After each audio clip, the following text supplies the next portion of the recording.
Alors maintenant, j'ai un peu de temps pour vous parler des autres méga deals. Je vous en parle plus courtement parce que, comme je dis, ils ne nous touchent pas directement en tant que Suisse, mais il faut comprendre une chose, c'est que ce sont les règles du commerce mondial qui sont en train d'être réécrites.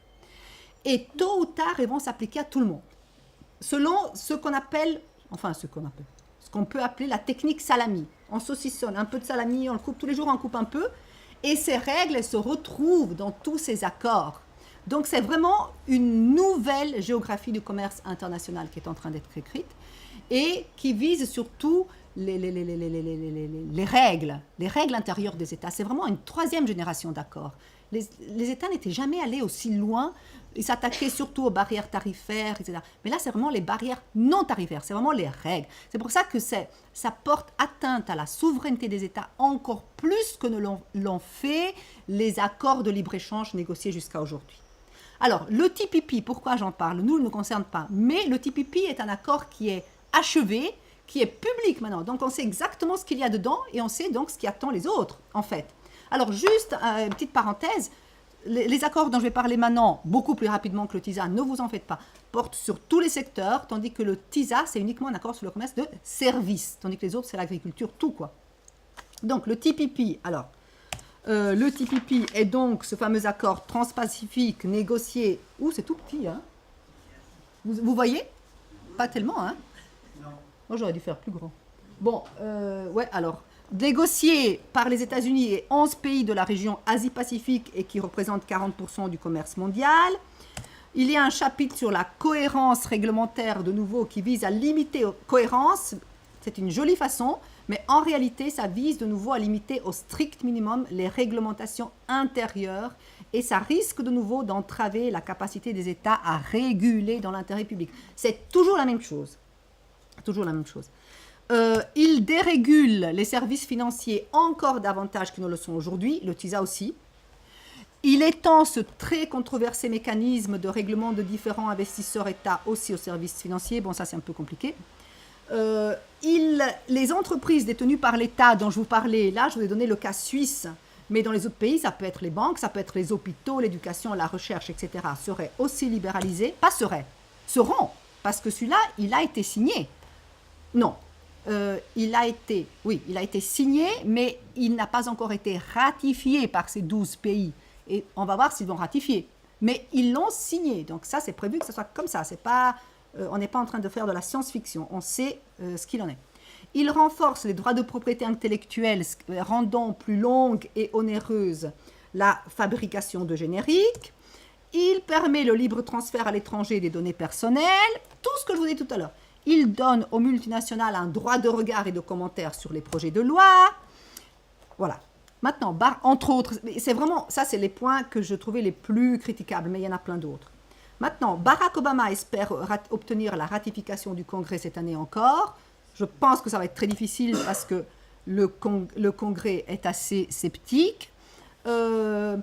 Pour convaincre les parlementaires sceptiques qui disent oui, mais toutes les entreprises américaines vont délocaliser dans les pays d'Asie où la main-d'œuvre moins chère et les standards socio-environnementaux moins élevés, ils ont fait un chapitre sur les standards du travail qui sont assez élevés, mais il faut voir une chose, ce n'est pas la première fois qu'il y a des standards du travail dans un accord de libre-échange américain, et il y a un seul cas qui a été réglé à ce jour. Un seul litige réglé sur les normes du travail liées à un accord de libre-échange américain. Donc on peut rêver, c'est pas demain la veille qu'on va arriver à faire respecter, enfin, si on est optimiste, oui, mais disons qu'à ce jour, il n'y en a eu qu'un, voilà, pour ne pas être. Maintenant, le TTIP nous intéresse plus, si vous voulez, parce que c'est l'accord entre les États-Unis et l'Union européenne. Sauf que celui-là, il est encore en cours de négociation.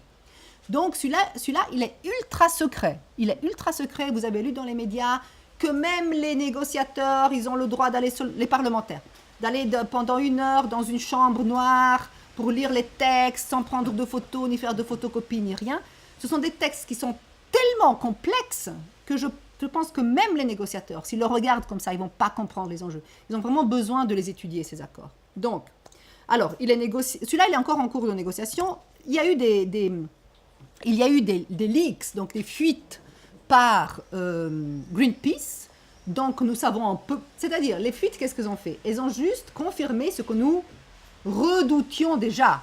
C'est pas que, elles ont quand même mis à jour beaucoup de choses, mais on se doutait déjà de beaucoup de choses, qu'il y avait ce fameux, non ça on savait, ça c'était public par contre. Le mécanisme de règlement des différents investisseurs États. Alors attendez.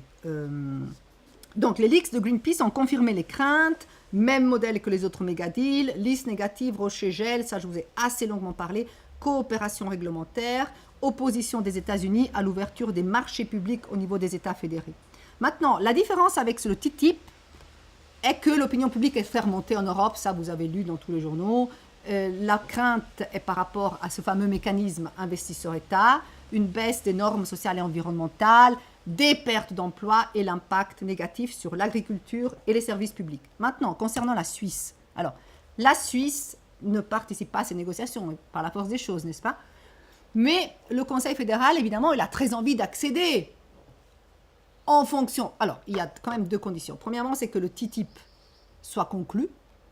Et moi, je pense qu'il n'est pas si sûr que tous ces accords soient conclus.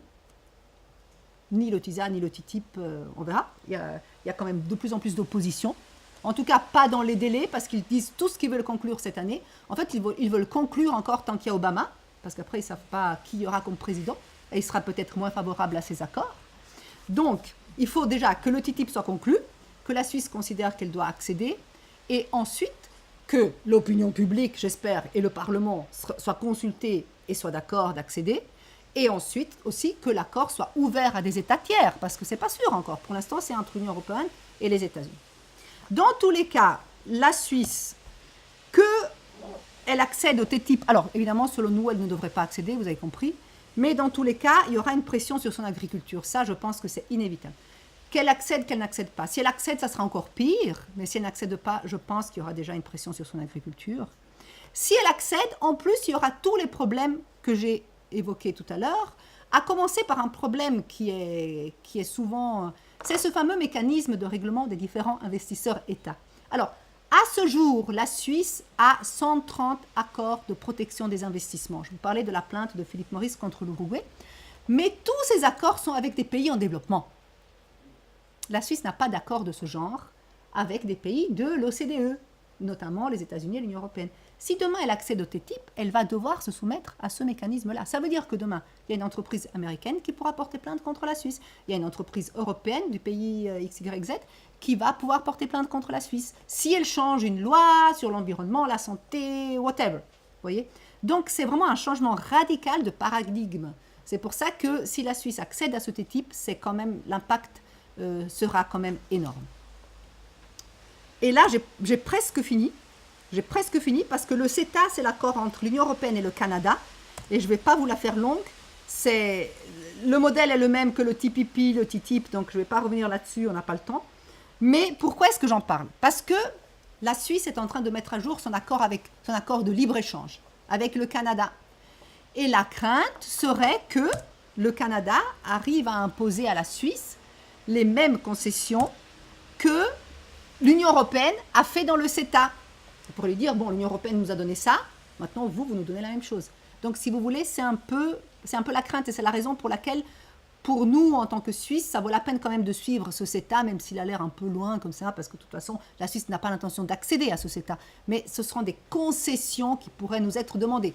Là, on spécule, mais on ne spécule pas tant que ça. C'est-à-dire que quand ces accords de libre-échange sont mis à jour, ils en profitent toujours pour introduire de nouvelles choses. Conclusion, et voilà. Comme je disais, ces méga-accords sont en train de réécrire les règles du commerce mondial. C'est vraiment trop petit, mais... alors, selon nous, la Suisse devrait sortir du TISA, ne pas accéder au TTIP. Maintenant, si le Parlement ne veut pas aller aussi loin, il devrait au moins soumettre le TISA au référendum facultatif, parce qu'il y a des règles complètement nouvelles. Donc, j'ai parlé de le rocher... Hein? Non, on ne votera pas. On risque de ne pas voter? De ne pas pouvoir voter. Pourquoi? Parce que c'est des accords commerciaux. Alors, attendez une seconde. Juste une seconde. Alors, après, on ouvre le débat. Mais si vous voulez, ce qui se passe, c'est que ces accords commerciaux, quand ils contiennent des choses nouvelles, c'est l'article, je ne sais plus combien de la Constitution, 107, 101, ils devraient être soumis au référendum facultatif. C'est ça la chose. Et dans ce TISA, il y a des choses très nouvelles. Le rocher, le gel, la liste négative, tout ce que j'ai dit, c'est nouveau pour la Suisse. Ça, peut-être que je ne l'ai pas dit avant, mais c'est nouveau pour la Suisse. Ensuite, ces annexes, toutes ces 17 annexes, peut-être qu'elles ne vont pas aboutir toutes, enfin nous espérons, mais selon celles qui aboutiront, ça pourrait être quelque chose de complètement nouveau pour la Suisse, notamment si ça touche au service public, à la sphère privée, etc. Donc, selon nous, dans tous les cas, il faudrait le soumettre au référendum facultatif, si le Parlement ne décide pas de sortir avant, mais enfin, ils ne vont pas sortir avant, il ne faut pas se leurrer. Ils ont même l'intention de conclure cette année. Merci beaucoup.